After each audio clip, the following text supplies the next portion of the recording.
headache, nausea, vomiting, lightheadedness, kung ano-ano pang mga ascension symptoms sa physical body natin.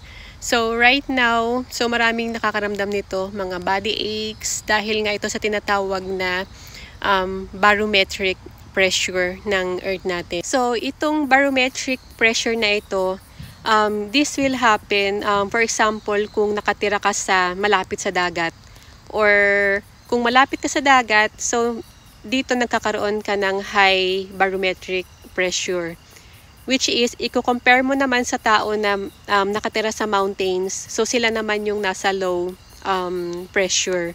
So kaya pag ang isang tao ay pumunta sa, let's say nakatira ka sa malapit sa dagat and then pumunta ka sa bundok, so dito nagkakaroon ka ng barometric pressure, or nagkakaroon ng chemical reaction sa body natin, na which is nagkikreate ng headache, o ano-anong mga pakiramdam mo sa katawan, nagkakaroon siya ng mga physical symptoms, dahil meron tayong tinatawag na decompression symptoms and altitude symptoms. So dahil ito sa pag-change ng weather natin, which is sometimes napakalakas ng solar storm, and then lately magiging malamig yung panahon. So minsan, 'di ba, kapag ganito yung weather natin, is nagkakaroon din tayo ng mga muscle aches, ano yung mga nararamdaman natin, headaches, nasusuka tayo.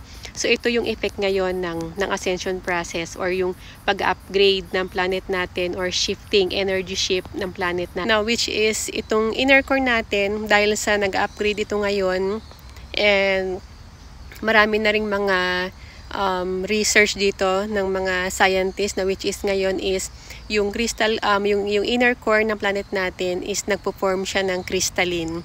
So the more na nagkakaroon siya ng crystal, nagpo-form ng crystal, ito yung nagbibigay ng instruction set sa DNA natin.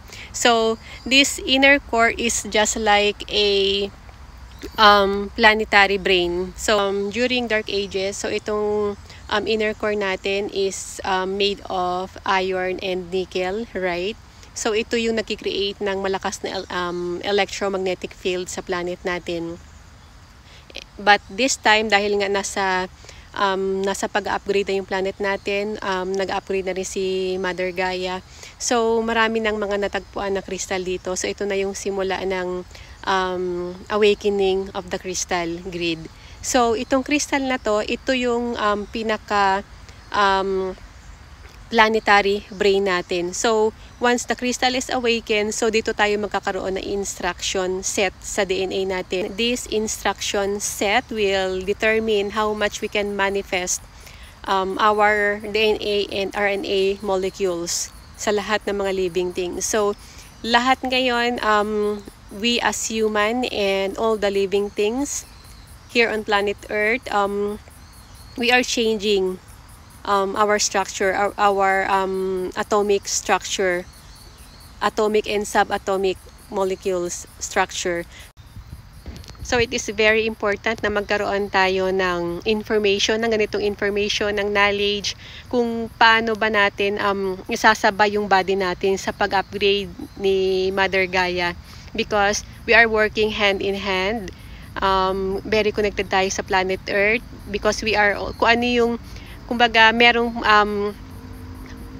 planet Earth, and then tayo, we are also planet Earth, a mini planet Earth. So wala din tayong pinagkaiba sa planet Earth. Kumbaga, merong big Earth, and then we are a mini Earth. So kung ang planet natin is 65 to 70% water, so yung body rin natin, human body, is also 65 to 70% water. So para tayong big battery and small battery. So ganito tayo mag-work. We are very connected to each other. So kailangan kung ano yung nangyayari sa planet para makasabay yung body natin sa pag-upgrade ng planet. Dahil kapag hindi ka aware sa energy shift na ito, so mas marami kang mga mararanasang mga physical symptoms. Not like kapag alam natin kung paano natin i-manage yung ating energy. So nakakasabay tayo sa pag-upgrade ng planet.